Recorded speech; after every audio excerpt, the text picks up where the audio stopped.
Salam Pak Yus. BNPH kawan. Memanglah kita kawan. Tang kawan tu memang kita kawan.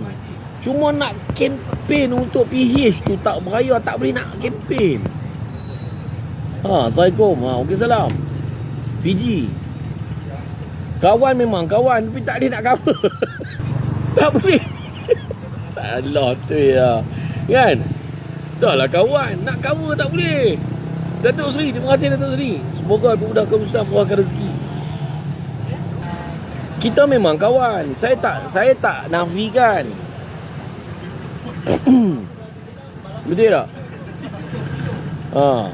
Bab ni tak nafikan lah.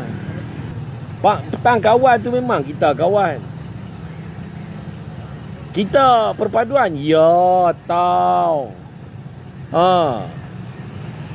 Dia lagi. Tahu. Kita memang kawan. Allahu Akbar.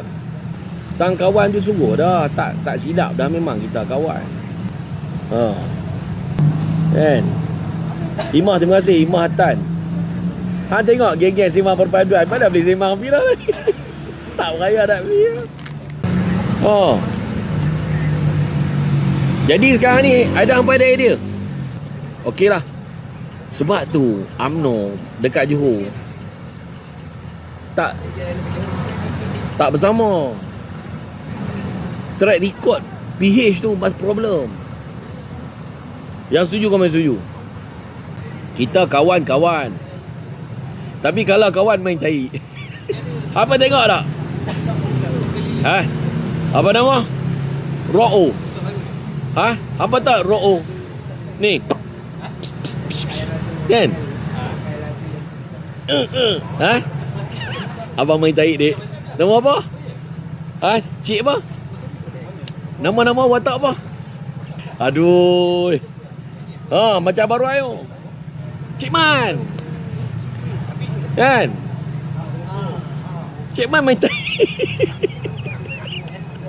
Dia pun tak boleh nak cover. Kita tak boleh nak cover. Cik Man punya ni game Cik Man ni tak boleh bermain dah.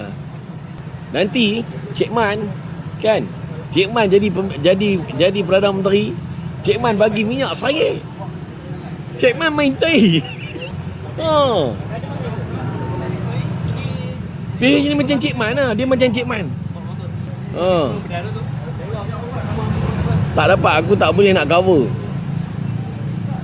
Kadang-kadang tengok kerja buat mereka, kita pun kan, kita pun macam tak dapat nak menolong lah. Habis tu apa yang